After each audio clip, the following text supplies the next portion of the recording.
Hey guys, Chris from the Ultimate Recycler. Welcome back to the emergency storage shed for episode 95. We've nearly finished that big set of shelves behind us. I think there's a box of spanners to go this week. Let's go and have a look. So the last little corner of this shelf unit to be emptied. Then I've got to work out if I actually want to leave those shelves there or move them out. I'll cross that bridge when I come to it. I think they can probably stay there for the moment just to help me sort stuff, and we'll dig out the stuff behind them. Then I think we'll probably keep tunnelling along this wall for now because there's lots of boxes. Oh, obviously we've got to start from the top, but we probably should get those ones out of the middle too because there's a fair bit of weight sitting on that little CRT TV at the bottom. All right, let's take these. There's two. There's a timber box behind and the looks like an old bread baker's tin full of spanners. We'll take that through first and have a look what's in it. Now, I quite like going through old tools. They're fairly quick to sort. You can sometimes find some really good value and, of course, sometimes find some cool stuff to keep. Let's go through this one first because hopefully it won't take us long. And if it doesn't, we'll get the other box. But we'll see what's underneath the top layer. Okay, I don't know where these came from, but they look like farm-related type tools. This one's made in England. I think it's a Snail brand. We'll have to wash that up. It does vaguely look like a Snail there. It looks like 1-inch Whitworth maybe. So I reckon that's certainly worth cleaning up. Probably about a $10 spanner.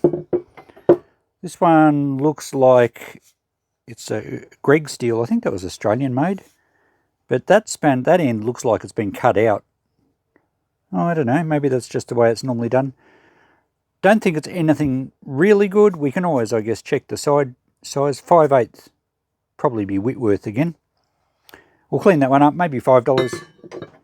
This one's very rusty and I suspect it's been broken and just filed down. So it's just an old ring spanner just in the dollar box. And a lot of the plain ones will go in the dollar box. This is what is it? It's got a patent number, Australian patent number, 268216. Could it be from 1916? And it looks like it's perhaps a copper pipe bending tool. Not sure on that. Bit of a mystery, this one to me. But it's definitely not homemade, unless that's been made from something else. But no, I think it's a proper tool. All right, we'll better clean that up. I don't know what that one is. Here we have some large calipers, just for measuring outside diameters of things. So they're going to be probably branded too. We'll clean those up. Probably at least $5. A wheel brace. The little screwdriver type end for removing the hubcap. That one for your wheel nuts. I usually put these in a box for $5 each. There's always guys looking for them for a trailer or something. Not sure on the size. It looks like it might be 3/4 inch. Possibly has a brand. It may be out of a car toolkit actually. It might not even be marked. But I think we'll get $5 for that. A very rusty old Sid Chrome, is it? Don't know. It's so rusty I can't even... Oh, it is a Sid Chrome. But really that's just a bit too far gone. We'll put that in the $1 box. Another English spanner here. Super slim. That's a nice one. It'll clean up well. We might get $5 for that. Or sometimes I'll have a box at $3 each. That one's so far gone, I think it can just go in the scrap metal. It's a shame. It was a nice spanner. But it's all pitted, USA made. But yeah, I think we might just put that in the scrap. Oh, we'll put it in the dollar. Someone else might clean it up. What do we have here? This is something spring-loaded, maybe for... Oh, okay. I'm not totally sure on this. I thought it might have been for lapping valve seats or honing valve seats to a certain angle. Okay, I don't know about that then. So some marks on it. We better clean it up to see if it's branded, but a bit of a mystery tool there as well. We'll put the mystery tools in one spot. Okay, a standard ring spanner, got a couple of notches out of it, which a lot of people used to do to identify their tools if they worked in a big workshop. You know, mine will be all the tools with 2 notches in the side, something like that. That's a Hazard brand. So a pretty good brand spanner. Probably, I think they're German. But it's been ground down this end very thin. So someone's ground it down to get into a certain spot. So that kind of really weakens it. They've almost ground right through the hex there. So a lot of people modified their tools to do certain jobs. I think we'll just put that in the dollar box as well. Here we have a breaker bar for a socket set. And I think that was a ratchet on the end of it. But it doesn't work anymore. Alright, can't see a brand on that one. Probably just in the dollar box. They call these a half moon spanner. It's Elora. Don't know the brand. BSW, what's that? British Standard Whitworth. Okay, it's probably a pretty good one. We'll clean that up. We might get 5 for that. That should clean up pretty good. The chrome plating looks like it's still okay. Here's another one, same brand. So we'll clean that one up too. Another ring spanner, Starvili, a German one, 14mm, 15mm. That looks in good condition, just needs a clean up.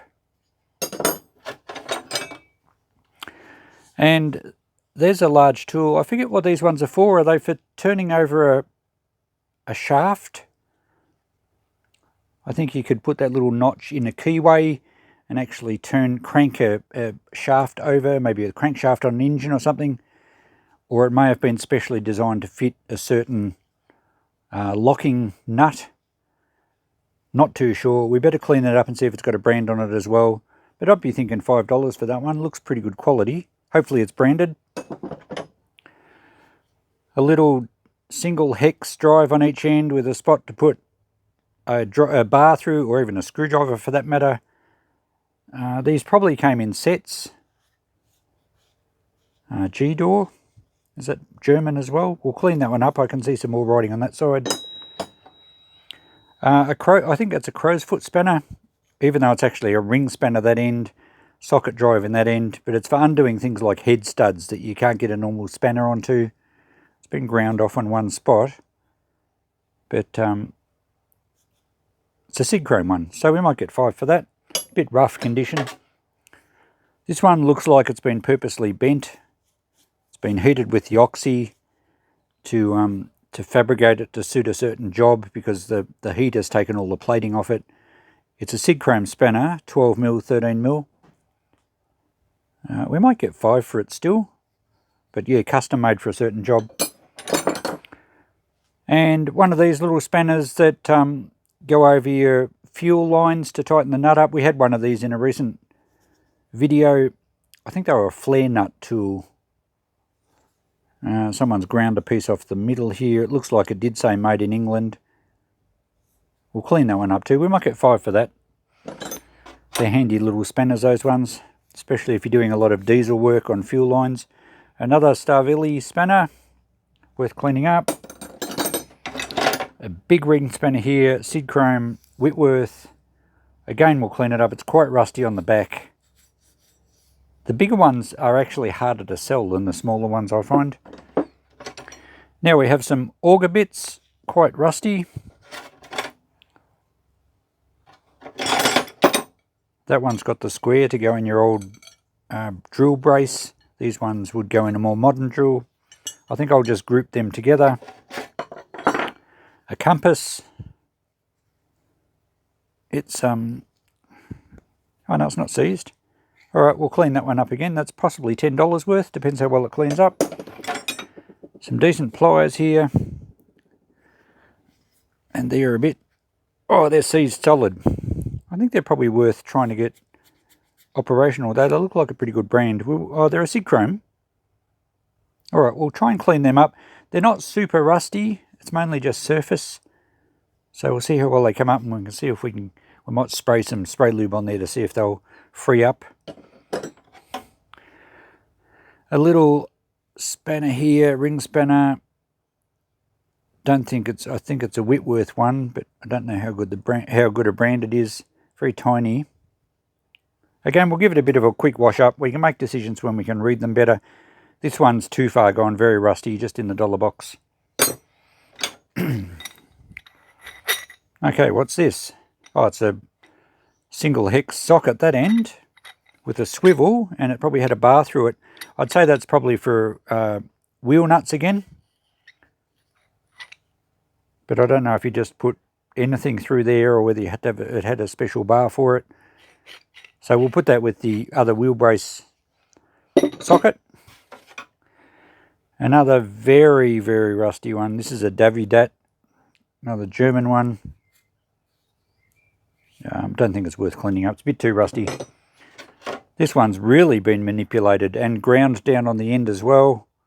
It was a SIG chrome. Oh, it's been ground that end so far that it's actually broken through. So just the dollar box. A fairly plain looking one here, but it might have a nice brand on it. We'll clean that one up. Little English one here, I think. Oh, Dreadnought. I've had one of those before. 1/2 inch 7/16. I might get 5 for that, or 3 if we do a $3 box. Depends on the quantity of spanners I've got in the shop. I find if I've got lots and lots, I will do a cheaper box lot to move some of the lower value ones. But if I'm a bit short on stock, I'll go $5 each, and they still sell.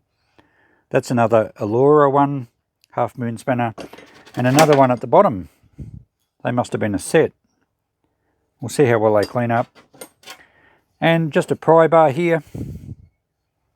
Actually, that probably goes with this, given that it's got the pry bar for the hubcap, and oh, it doesn't fit. Oh, maybe it does. Maybe it's just a bit, yeah, it will. Yep, just a little rusty. So I'm sure they go together. We'll see if there's a brand on that. We might actually get a bit more. It's an unusual one, and it might suit a certain car's toolkit. And one more in the bottom here. Nothing special, very rusty. We probably should check a brand in case it's a rare brand. It's only a single ring spanner. And that's the end of our little tin, and it is a bread baker's tin, and we will probably get $5 for that on its own, just washed up. All right, I better clean some of these up, and then we'll go through them with the price list. I've finished my cleaning duties. Let's go through them. We had a few nice little surprises. Most of them are pretty well as I suggested in the going through with the initial prices. This one was absolutely caked in muck and I couldn't read anything on it. It says cylinder head, which is a bit unusual. There's no brand on it, nothing on the other side. But I reckon that's a $5 spanner. I don't know what particular cylinder head it suits, but a bit unusual. I haven't seen one of those before. I did a bit of research online. I had no luck identifying this, so please put your comments below. I did try and search the patent number, but I didn't come up with anything there. These are called a hook spanner, but I couldn't find anything on this either. There's no branding on it other than it says Spigot, but it looks like someone's hand engraved that, so not sure. So I think I just went $5 on that. This was a nice one, cleaned up well, the G-door double-ended socket, and it's in good condition. I thought it would go 10 on that. I didn't have any luck identifying this, but on second thoughts from my waffle about it earlier, it can't possibly be for grinding valve seats because you'd never get the shaft through the valve guide to get it deep enough. So I don't know what it's for. Let me know if you know. I think I'm going to price it at $5 just as a mystery thing. The Sid Chrome crow's foot spanner cleaned up nicely. I think I've gone 10 on that. There was no brand on the calipers, unfortunately. The pliers, I freed them up just with a bit of CRC. They freed up fairly easily, actually. I just gave them a bit of a quick buff on the wire wheel. They are SIG Chrome ones, and they're quite valuable pliers. I saw some of these online sell for about $120 with lots of bids. I've only written down $10 for it. There is a very small chip through the cutters, which kind of, if it didn't have that, I'd probably throw it on eBay. But, you know, and it's a little stained, and it has someone's name engraved on it. But I'll just put $10 on that in the shop. These other spanners all cleaned up fairly well, basically $5 each, I think, on these. And all these half moon spanners are all exactly the same size, so $5 each on those. There was no brand on this wheel brace. It would be just out of a car kit. It is 3/4 inch size. These, the compass, or the adjustable calipers, I think it's called a compass, cleaned up really well, and they work well, and there's a brand on it. Now, I'm not sure, it's very hard to read. Where is it on the other side? There. Now, I'm not sure if you're able to get it. I'll try and get the reflection right. So it's a circle there. There's a logo image of a fist and the initials P, S and W, which was Peck, Stowe and Wilcox. They were an English tool manufacturer from the late 1800s into the 1900s. So a really nice set there. I wrote them down initially at $10 before I identified the brand, and I think I'm going to put $20 on those, so I've made an adjustment in our price list, which we'll get to shortly. The other nice little surprise was this one that was very hard to read initially, cleaned up quite well, and there's a bonus. It's Air Force. There's the government broad arrow and AF. It's a Zerk alloy, I think. It's a Whitworth size, both ends, and an Air Force spanner. I gave that a buff up on the wire wheel just to bring it up a bit better. I think I'll put $10 on that one as well. Most of these, well, other than that one and the pliers and the compass, everything else I just cleaned up in warm soapy water with some steel wool. So a bit of elbow grease, a bit of scrubbing, but it was worth it. I think they all present quite well. The other little minor surprise was the bread tin is actually branded Willow, which is an Australian made. They made a lot of kitchenware and a lot of tin products, including some for the army, I believe. So I've gone 10 on that, seeing so it's got a brand. We'll do $5 on the auger bits, and that's all the $1 pile. The total may surprise you. It always does on tools. We got to $175 with not one item being any better than 10. Although now that I've upped the compass to 20, I've added 10 extra for that and five extra dollars just for our $1 stuff. That's being conservative, that we'll sell 5 out of that pile. I think eventually we'll sell them all. So I've added that little extra onto the list, which gives us $190 return out of one little tin of tools. How good's that? Never ceases to amaze me. And I know you guys too, always surprised at the total. And I don't think I've overpriced anything here. I think everything's quite achievable. It's a shame those pliers weren't just in a little bit better condition. I would have thrown them on eBay. We may have had close to $100 there. I'm sure someone will snap them up for 10. It's cheap, but that's fine. I like my shop getting a name for where you find good bargains. So we'll finish up this episode now. If you were hanging out to see what's in that other wooden box, tune in next week. We'll get to it then. Our total for that shed now, if we add 190 to the figure, gets us to just over $15,200. So some more tools to go in the shop. I always like adding tools to the shop. There's all the guys head to the tool corner, and some of the girls, and I do turn over a lot of stuff there. So I'm keen to get this in the shop in the weekend, along with all that e-waste we just finished recently. So there's going to be lots of new stock in the shop. Thanks for watching, guys. We'll catch you in the next episode. Bye for now.